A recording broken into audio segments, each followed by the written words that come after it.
আয় র্যাপ কি করছে?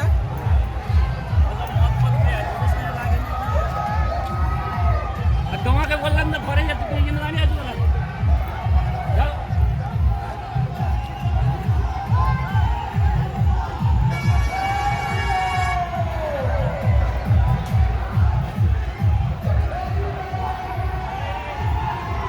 খালি আমাদের সামনে যে দিয়েছিল সব সিভিলগুলো খালি একটা কথাই বললো, সিভিল কি আর জানি না, তারা বললো আমাদের ওপর কোনো শুনুন, আমাদের ওপর কোনো রকম পারমিশন নেই যে এই দিকে আমরা কাউকে রক্ষা করবো। আমাদের পারমিশন হলে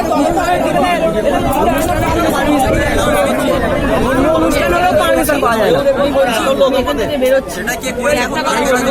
আমি চাইবো না কোনো অশান্তি, আমি চাইবো না যে আরো সেন্সিটিভ হয়ে যায়। আমাদের একটা আমরা চাই যে আমরা যদি খবর আনে এরা কিছু করবে না। আরে কি তোর এখানে আসছি আমি দেখতে পাচ্ছি তোর এখানে সামনে আসছি শান্তি কথা বলছিস কেন? ঠিক আছে, আর এখানে আমাদের মা বোনেরা আমাদের এখানকার লোকেরাই আছে। আমরা চাই না উত্তপ্ত, উনি আমাদের বলছেন। এটা বলেছি রাত্রিবেলা যেন এখান থেকে আমাদের কাউকে তোলা না হয়, এটা বলেছি। কেউ কোনো গন্ডগোল করবে না, আমরা এখান থেকে যাব।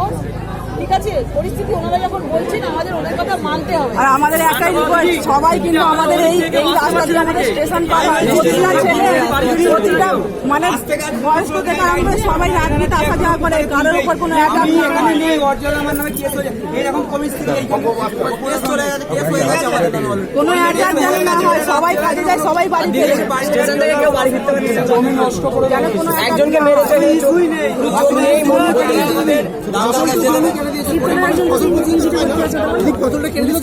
ঠিক আছে, আমরা একজন শিক্ষিত ব্যক্তি আছে, ফসল নষ্ট করছে না, এখন মেরে ওরা বাড়িতে ঢোক। মাঠে ফসল নষ্ট করছে, মাঠে ফসল তোরা বাড়িতে ঢোক, বলবে ফেলো না, বাড়িতে ঢুকে কাকাকে মেরেছে সেটা বল। ঠিক আছে,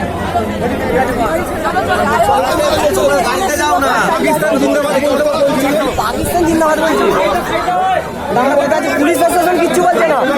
শালি দিদি সিভিক পুলিশ গুলো বলছে বড় বাবু আমাদের কিছু বলছে না, বড় বাবু অনুমতি দিচ্ছে না, সিভিক পুলিশ বলছে এর মধ্যে ঢুকে বলছে পাকিস্তান জিন্দাবাদ বলতে হবে। যখনই বলে তার পথেই মারতে শুরু করবো। আমরা এখান থেকে পাকিস্তান জিন্দাবাদ কেন বলবো? আপনি বলুন।